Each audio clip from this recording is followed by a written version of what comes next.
अस्सलाम नाज़रीन, आज अचानक ख्वाजा आसफ ने कौम और इमरान खान से माफ़ी की अपील कर दी। जनरल आसिम मीर के साथ ख्वाजा की मुखालफत ने इनका ज़मीर जगा दिया। आइए पहले ख्वाजा साहब का बयान सुने, फिर इस पर तफसील से बात करते हैं। आपकी आंखों में आंसू आ गए तस्करा करते हुए मैंने आपको इंटरप्ट कर दिया, नहीं तो शायद आप कुछ और भी कहना चाह रहे थे। लेकिन बैसियत कौम आपको, मुझे और हमारे जितने बड़े और पॉलिसी साज आज भी हैं और माजी करीब के जो जिंदा हैं, उन्हें अल्लाह ताला के सामने सजदे में जाके तौबा करनी चाहिए जो हमने इस कौम के साथ और इसके मुस्तकबिल के साथ कर चुके हैं।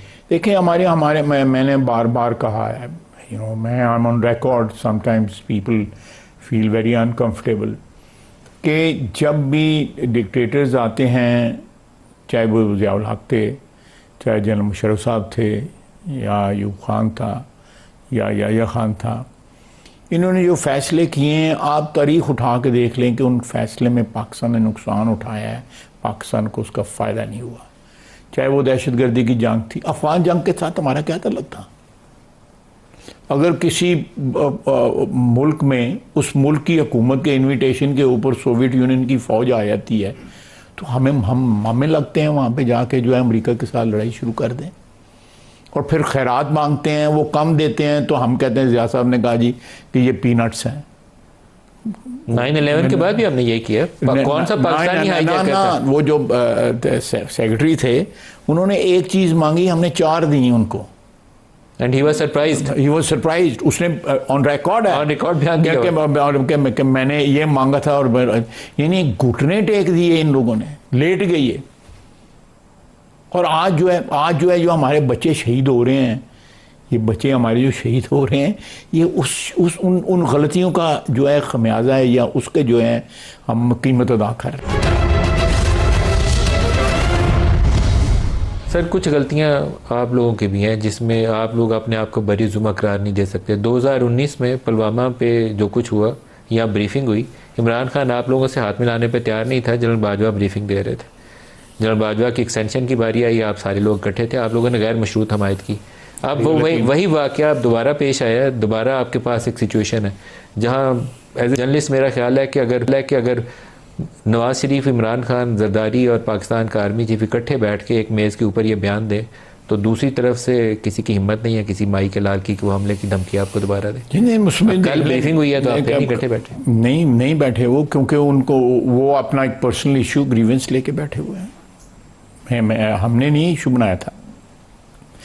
थ्रू आउट उस पीरियड के अंदर जो है शहबाज शरीफ अंदर था, ये present prime minister was in present, हम गए थे उसमें। वो इमरान खान की हिमाकत थी, उस वक्त की इस्टेब्लिशमेंट की हिमाकत थी। अभी की जिम्मेदारी किस पे है? नहीं, हम तो इनवाइट कर रहे हैं उनको, हम तो इनवाइट कर रहे हैं। प्राइम मिनिस्टर भी बैठेगा, वो प्राइम मिनिस्टर किसी जगह छुप के नहीं बैठेगा, वो वहाँ बैठेगा, आर्मी चीफ भी बैठेगा, फौज की क़यादत भी बैठेगी, बाकी पार्टियों में बैठेगा ना। उस वक्त PTI ने की क़यादत ने जो है वो इनिशिएटिव लिया और उसको इंडोर्स किया, और उसके बाद जुल्म क्या किया कि उसको चाय पिला के एक तो भेजा, रातों रात भेजा, वो इतनी ज़्यादा, जिसको पंजाबी में कहते हैं एनी काली है किसी उन्होंने, कि किधर पता नहीं कुछ हो ना जाए, उसको भेज दिया। फिर उसके बाद अभिनंदन को उसके बाद सबसे देखो, एक हैयत बदल गई है कश्मीर की। 370 और 35 से जो है उसको एक किस्म का पसे पुश डाल के उन्होंने उसका जो स्टेटस जो है, जो सलामती काउंसिल की करारदाद के मुताबिक जो डिटर्मिन हुआ था स्टेटस जो है, चले प्लेबिसाइट नहीं हुआ, वो हमारी डिमांड है, नहीं हुआ। अब हमारी डिमांड रहेगी कि प्लेबिसाइट होना चाहिए, राय शुमारी होनी चाहिए, सब कुछ जो है वो हमारा हक है, वो UN ने हमें दिया हुआ है। लेकिन एक हक जो है, जो एक इस्टेब्लिश था, जो इंडियन कॉन्स्टिट्यूशन एक स्टेटस जो है देता था कश्मीर को, जो इंडिकेट करता था ये डिस्प्यूटेड टेरिटरी है। उससे पहले इसको कंट्रोल लाइन में बदला गया, ये सीज़फायर लाइन थी, इसका नाम कंट्रोल लाइन चेंज किया गया, वो शिमला के माहदे में किया गया।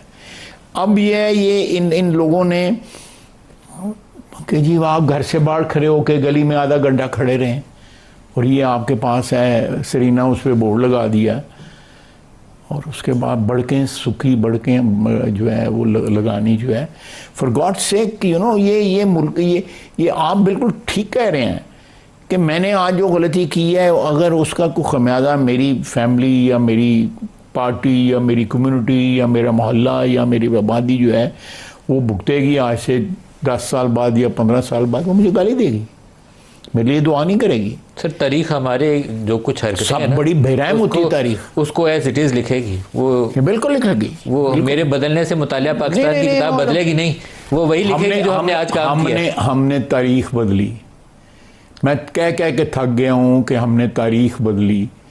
हमने अफ़गानिस्तान को जहाद डिक्लेयर करने के लिए तारीख बदली अपनी, उसमें से डिलीट कर दी गई तारीख जो मैंने पढ़ी स्कूल में, जो मैंने कॉलेज में पढ़ी, वो तारीख इस वक्त नहीं है। वो फौत हो गए हैं, अल्लाह ताला उनको गरीके रहमत करे, के अजीज़। उन्होंने किताब लिखी हुई है मर्डर ऑफ हिस्ट्री, कि आपकी तारीख की किताबों में ये झूठ लिखा हुआ है या डिलीट कर दिया गया है, ये वाक़यात नहीं हुए या हुए हैं और उनको नहीं बयान किया। सर अभी तो तारीख दुरुस्त करने के लिए आपको दोबारा खड़ा होना है, और हमारा जब तक करिकुलम जो है एक करिकुलम ना होगा सारे पाकिस्तान में, जो पाकिस्तानियत जिसकी बुनियाद नहीं होगी, आपकी कौम कभी भी इत्तेहाद की जो है ना नहीं पा सकती। सर वो मंजिल सियासी कट कैसे होगा, कौन लीडरशिप का रोल अदा करेगा, कौन? I don't know. हम तो मैं तो कहूँगा कि यहाँ पे सियासी हुकूमतें भी जो हैं वो भी ट्रांजैक्शनल बात करती हैं। वो इस तरह की बात नहीं करती कि शेषर सूरी ने सड़क बनाई वहाँ से लेके कलकत्ते से लेके पेशावर तक, उस वक्त के लोग कहते हैं ये पता नहीं क्या कर रहे हैं। वो सड़क आज भी काम आ रही है ना। अपने ऑफिशियल से पूछेंगे तो आपको पूरी डिटेल मिल जाएगी कि ऑब्स्ट्रक्शन कहाँ पर और कितनी हुई है, आपका रिस्पॉन्स क्या होगा? देखिए ये तो हुकूमत फैसला करेगी। मैं अगर कोई मेरे जहन में कोई प्रपोजल आए तो मेरे लिए माने है कि मैं नहीं उसको मैं मीटिंग में, हो सकता है आज हो सकता है मीटिंग जो है वो आज ही बुलाई जाए इस टॉपिक के ऊपर कि इसको किस तरह फेस करना है। तो वो भी एक कैलिब्रेटेड जो है रिस्पॉन्स होगा, जिसमें ऑब्वियसली हमारी डिफेंस फोर्सेस जो हैं उनका एक की रोल है उसमें। ख्वाजा साहब इसका फोरम क्या होगा? आप NSC में जाएंगे ये इशू लेकर, या प्राइम मिनिस्टर और आर्मी चीफ और आप तीनों मिलकर फैसला करेंगे? देखें ये इनिशियली तो इसका एग्जामिन इसको जो है जो आप कह रहे हैं आर्मी चीफ और प्राइम मिनिस्टर ही करेंगे और उनके साथ उनके जो मावनीन हैं वो करेंगे। लेकिन अल्टीमेटली इसको जो भी इसका फैसला होगा, वो जो भी फोरम डिसाइड उसमें होगा, क्योंकि जो अमूमन जो स्ट्रेटेजिक डिसीजंस जो हैं वो बड़े फोरमों पे नहीं किए जा सकते, वो तो एक छोटे फोरम पे किए जाते हैं। लेकिन एक कम से कम गाइडलाइन जो आप कह रहे हैं वो तो लेनी होगी। सर आपने पहले दिन जिस दिन इंडिया की तरफ सेक्शन हुए, आपने और डार साहब ने एक टर्म यूज़ की थी कि ये जो इंडस वाटर ट्रीटी को सस्पेंड करना है, इसके ऊपर अगर अमल पैरा होता है भारत तो it would be treated as an act of war. फिर मैं आज भी कह रहा हूँ कि it is an act of war, और अगर वहाँ पे कोई फैसिलिटी बनाते हैं वो, तो हम उस फैसिलिटी को तबाह करेंगे। बिल्कुल करेंगे। मैंने कल भी कहा है, परसों भी कहा है। और पानी रोका जाना भी उसी में एक्ट ऑफ वॉर में शामिल है। एक्ट ऑफ वॉर में ये एक ऐसी सिचुएशन है कि ये सारा रीजन जो है, जोग्राफी जो है इस वक्त हमारी जो इस इलाके की, जिसमें पाकिस्तान भी है, हिंदुस्तान भी है, चाइना भी है, और यहाँ पे पानी की किल्लत जो है बहुत ज़्यादा बढ़ती जा रही है। और मेरा ख़दशा है कि आइंदा जितनी जंगें होंगी वो पानी पे होंगी। ये पानी एक ऐसी जो है लाइफ लाइन है ना, ये एक ह्यूमन जो एग्जिस्टेंस है उसके बगैर है ही नहीं, हो नहीं सकती, लाइफ लाइन है। सर इंडस वाटर ट्रीटी में हम 3 दरिया, उनको मैं बहुत एक्सपर्ट तो नहीं हूँ लेकिन एज ए जानता था कि वो कमज़ोरी में किया गया फैसला। तीनों आप दरिया उनको दे के तो बहुत अच्छा उस वक्त कहा गया था कि अयूब खाना दरिया बेचती हैं, कहा गया था। बिल्कुल। मैं was a teenager then, teenager तो नहीं था 12-11 साल मेरी उम्र थी, और उसको अयूब खान जितनी देर हुक्मरान रहा है उसको ये बात हॉन्ट करती रही है। उसको कहा जाता था असेंबलियों के अंदर, अदरवाइज ये इस शख्स ने पानी बेचा है पाकिस्तान का। रावी सूख के नाला बन गई है, ब्यास का आपको पता है, ब्यास तो एग्जिस्ट ही नहीं करता, सतलुज जो है सैलाब के दिनों में आता है।